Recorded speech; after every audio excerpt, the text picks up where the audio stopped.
अस्सलामुअलैकुम दोस्तों, मेरा नाम है हमाद अहमद और आप देख रहे हैं डायरेक्शन लर्निंग। आज की वीडियो में हम फेसिंग के बारे में पढ़ेंगे। फेसिंग ऑपरेशन क्या है, फेसिंग ऑपरेशन करते हुए मशीन पर हमें किन किन पैरामीटर्स को मद्देनज़र रखना पड़ता है, किन किन स्टेप्स को मद्देनज़र रखना पड़ता है और कितने स्टेप्स में हम फेसिंग का ऑपरेशन सीएनसी टर्निंग सेंटर या सीएनसी लेथ मशीन पे कंप्लीट कर सकते हैं। तो चलते हैं अपनी वीडियो की तरफ। तो जी प्रोग्रामिंग में यानी कि सीएनसी प्रोग्रामिंग में जो हमारा सबसे पहला ऑपरेशन होगा वो होगा फेसिंग का ऑपरेशन। फेसिंग में आप सब मैकेनिकल के स्टूडेंट्स हैं, फर्स्ट ईयर में आप लोगों ने पढ़ा होगा कि फेसिंग में हम जो हमारा वर्क पीस होता है उसकी हम लेंथ कम करते हैं। ठीक है, लेंथ कम किस तरह करते हैं? लेंथ कम इस तरह होती है कि हम टूल को, जो टूल पोस्ट होती है उसको हम जेड एक्सिस में मूव करवाते हैं। पहले टूल उसके ऊपर लगा हुआ होगा, ठीक है, जेड एक्सिस में उसको मूव करवाएंगे। जेड एक्सिस में मूव करवाने का मतलब कि हम उसे डेप्थ ऑफ कट दे रहे हैं, ठीक है, और फिर हम उसे एक्स एक्सिस में मूव करवा के मटेरियल की वर्क पीस के ऊपर से मटेरियल को रिमूव करेंगे। ठीक है जी।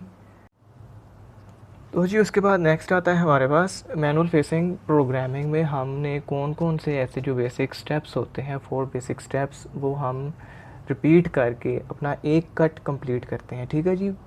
मैनुअल प्रोग्रामिंग में हमें एक कट कंप्लीट करने के लिए 4 स्टेप करने पड़ते हैं। ठीक है, नंबर 1 में ये है कि हमने टूल को मूव करवाना है जेड एक्सिस में। जेड एक्सिस में मूव करवाना है विदाउट कटिंग, यानी कि हमने डेप्थ ऑफ कट देनी है। उसके बाद सेकंड स्टेप है हमने टूल को मूव करवाना है एक्स एक्सिस में। एक्स एक्सिस में हमने कटिंग करवानी है, ठीक है, टूल से कटिंग करवानी है। उसके बाद नेक्स्ट थर्ड स्टेप आता है हमारे पास, हमने टूल को जेड एक्सिस में सेव पॉइंट देना है, यानी कि हमने टूल को वर्क पीस की जो सरफेस है उससे थोड़ा दूर लेके जाना है। नेक्स्ट उसके बाद फोर्थ स्टेप है हमारे पास, हमने टूल को एक्स एक्सिस में सेव पॉइंट के ऊपर लेके आना होता है।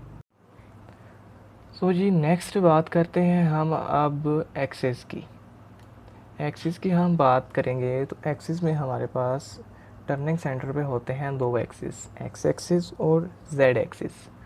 अब ये दोनों एक्सिस वर्क कैसे करते हैं, हम इनको किस तरह से एक्टिवेट करते हैं, डीएक्टिवेट करते हैं, इनकी नेगेटिविटी कैसे पता चलता है, हमें पॉजिटिव कैसे पता चलता है कि हमारा टूल नेगेटिव एक्सिस में मूव कर रहा है या पॉजिटिव एक्सिस में मूव कर रहा है। तो उसके हवाले से सबसे पहले होता है ये हमारे पास ओरिजिन पॉइंट। ओरिजिन पॉइंट का आपने मैथ्स में भी पढ़ा होगा, ओरिजिन पॉइंट पे हमारी तमाम वैल्यूज़ ज़ीरो होती हैं। ठीक है, अब जब हम ओरिजिन पॉइंट से ऊपर की तरफ जाएंगे, टर्निंग सेंटर की बात कर रहा हूँ, ओरिजिन पॉइंट से हम ऊपर की तरफ जाएंगे तो हमारा जो एक्सिस होगा वो नेगेटिव हो जाएगा, नेगेटिव एक्स एक्सिस। ठीक है, फॉर एग्जांपल इस पॉइंट पे अभी हमारे पास एक्स ज़ीरो है, तो हम ऊपर जाएंगे, फॉर एग्जांपल 1 मिलीमीटर जा रहे हैं तो हमारे पास x-1 होगा। ठीक है, और अगर हम नीचे की तरफ आ रहे हैं तो फॉर एग्जांपल यहाँ से हमने 1 मिलीमीटर लेना स्टार्ट किया है, 2 3 4, फॉर एग्जांपल यहाँ पे 10 बन चुका है, तो हमारे पास यहाँ पे x10 होगा, यानी कि पॉजिटिव 10 एक्सिस होगा। ठीक है, उसी तरह से हमारे पास जो दूसरा एक्सिस है जेड एक्सिस, यहाँ पे हम उसको ऑपरेट करेंगे इस पॉइंट पे रख के, क्योंकि हमने फेसिंग अगर करनी है तो हम इसको यहाँ से ऑपरेट करेंगे। ये हमारा depth of cut Z axis में हम डेप्थ ऑफ कट लेंगे। यहाँ पे अगर हमारा टूल होगा तो इसका मतलब है कि ये अपनी ओरिजिन पॉइंट पे है। अगर टूल हमारा इस तरफ से मूव करके इस तरफ आता है तो इट्स मीन कि हम नेगेटिव में गए हैं, हमने हमारा जो एक्सिस है वो नेगेटिव डायरेक्शन में उसने मूव की है। अगर वो यहाँ से इस पॉइंट से इस तरफ आता है यानी राइट साइड पे आता है तो हमारा एक्सिस जो है वो पॉजिटिव एक्सिस में जा रहा है, सेव पॉइंट की तरफ जा रहा है या होम पोजीशन की तरफ जा रहा है, जिस तरह आपको दोनों बातों में जो बात भी इजी लगे। नेक्स्ट हमारे पास आते हैं कुछ कटिंग पैरामीटर्स, यानी कि हम ऐसे कौन कौन से पैरामीटर यूज़ करते हैं जिनकी वजह से या जिनकी मदद से हमारी कटिंग कंप्लीट होती है। ऐसा फर्स्ट ऑफ ऑल हमारे पास आता है डेप्थ ऑफ कट की गहराई को सेट करना। यहाँ पे हमने लिखा हुआ 5 मिलीमीटर, ये जस्ट समझाने के लिए लिखा हुआ है, लेकिन हम जब मशीन पे काम करेंगे या सिमुलेटर पे काम करेंगे तो हमारी जो डेप्थ ऑफ कट होगी वो ज़्यादा से ज़्यादा भी 0.5 मिलीमीटर से लेके 1 मिलीमीटर तक होगी, ठीक है। नेक्स्ट हमारे पास आती है कटिंग स्पीड, यानी कि जो हमारी जो टूल की कटिंग करने की स्पीड है वो कितनी होनी चाहिए। जस्ट एग्जांपल के लिए समझाने के लिए ये लिखी हुई है, ठीक है।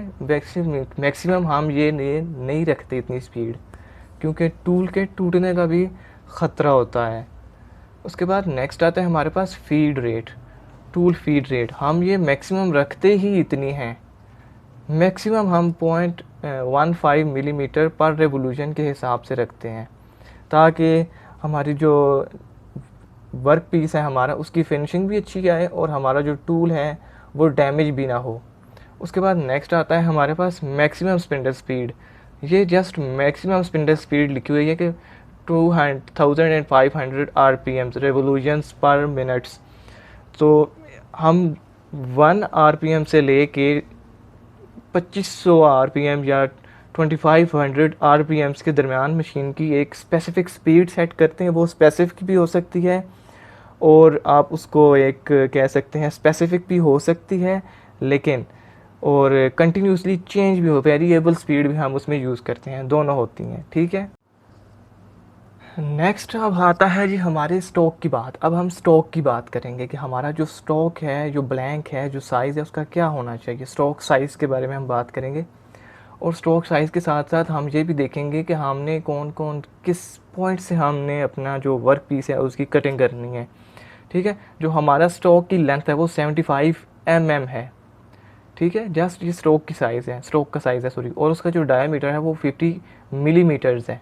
हालांकि साथ मेंशन नहीं है, लेकिन हम मैकेनिकल में मिलीमीटर्स ही यूज़ करते हैं, इंच नहीं यूज़ करते। ये हमारा ब्लैंक साइज़ है और ये हमारा रिक्वायर्ड साइज़ है। हमने ब्लैंक साइज़ की कटिंग करके रिक्वायर्ड साइज़ बनाना है। और ये जो आप देख रहे हैं ये लाइंस, ये वो लाइंस है जहाँ से हम कटिंग करेंगे, यानी कि मटेरियल रिमूव करेंगे इन लाइंस से, ठीक है। तो जनाब अब हम आ चुके हैं अपने असली मुद्दे की तरफ।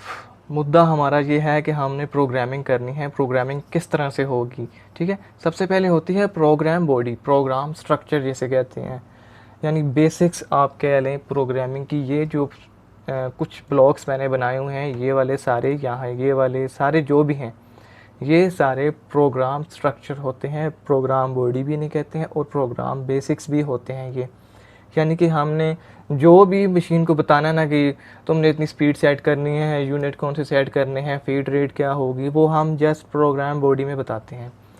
सबसे पहले आता है हमारा प्रोग्राम नेम।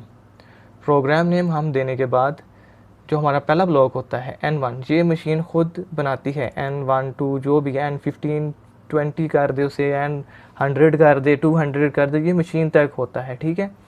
सबसे पहले हम मशीन को बताते हैं कि हमने वर्किंग किस यूनिट में करनी है, ठीक है। वर्किंग हमारी होती है मैट्रिक यूनिट में, यानी कि मिलीमीटर सिस्टम में। तो उसके लिए आपको मैंने लास्ट लेक्चर में बताया था G21 हम यूज़ करते हैं। उसके बाद नेक्स्ट G99 मैं क्यों यूज़ कर रहा हूँ, फीड पर रेवोल्यूशंस के लिए। फीड पर रेवोल्यूशन लास्ट लेक्चर में मैंने इस पे एक्सप्लेनली डिफ़ाइन किया था इसको। तो अगर आप लोगों ने नहीं देखा तो हमारी इससे प्रीवियस एक वीडियो है, वो आप देख लीजिएगा।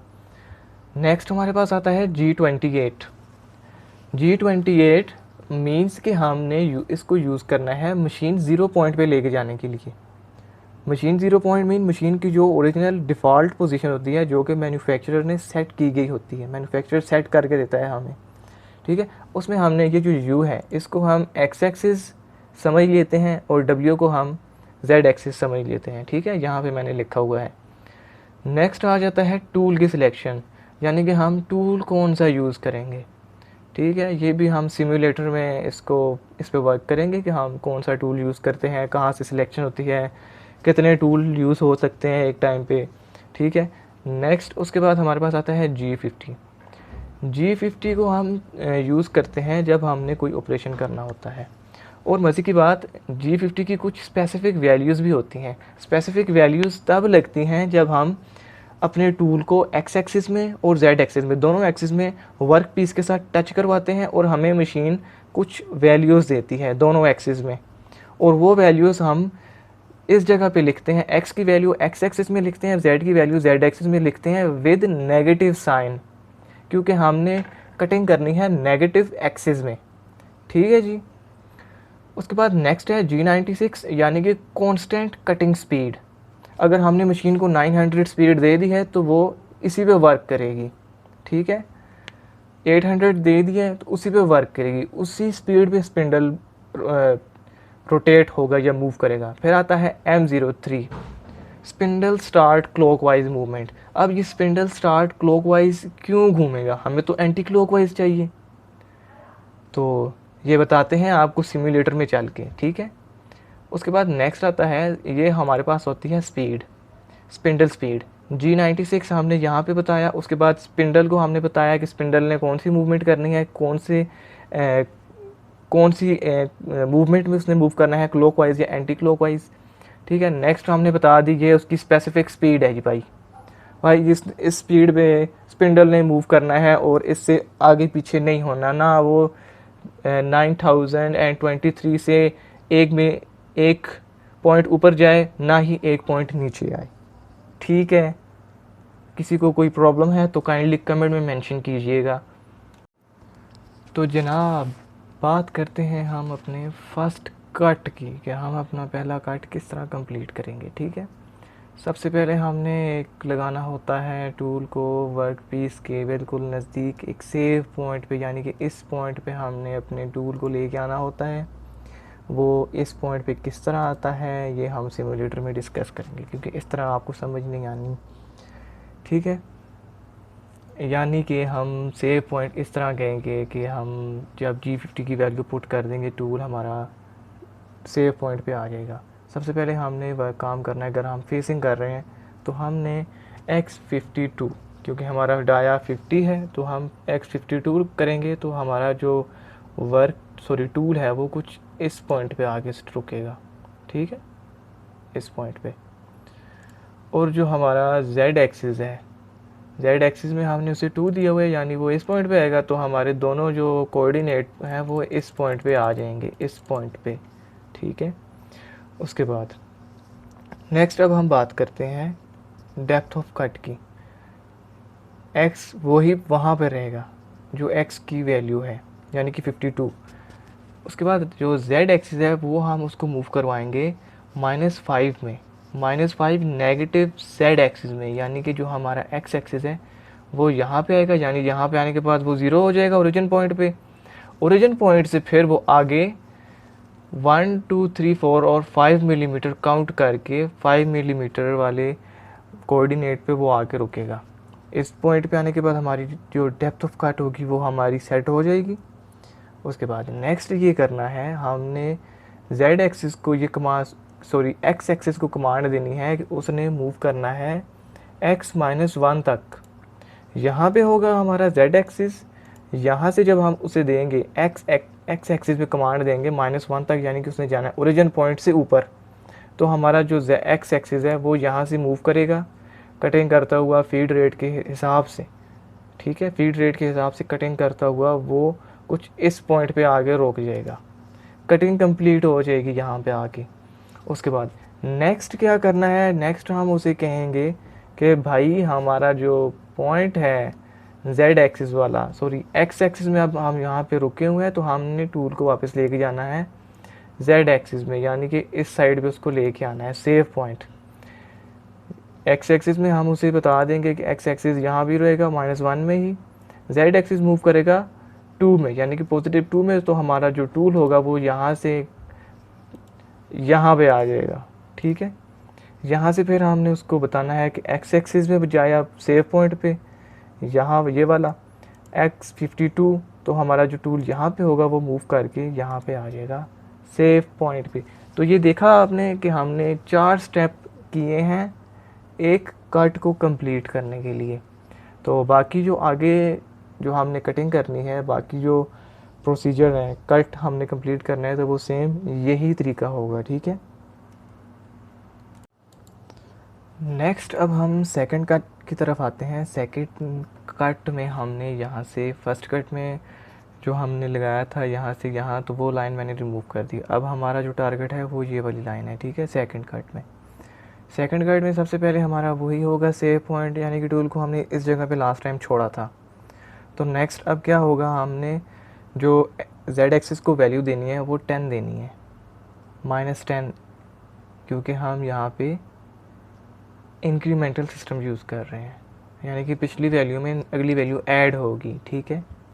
तो वहाँ से फिर ये होगा कि हम उसको z एक्सिस में पॉइंट देंगे, टूल हमारा इस पॉइंट पे आएगा z-10 में। उसके बाद फिर हम सेम वही G01 के साथ, G01 के साथ पिछले कट में मैंने नहीं बताया तो इसमें बता रहा हूँ, G01 के साथ हम x एक्सिस को मूव करवाएंगे -1 तक, -1 तक, ठीक है, -1 तक मूव करवाएंगे तो वो हमारा टूल कटिंग करता हुआ इस पॉइंट पे आएगा विद स्पेसिफिक फीड रेट, जो यहाँ पे मेंशन किया हुआ है मैंने।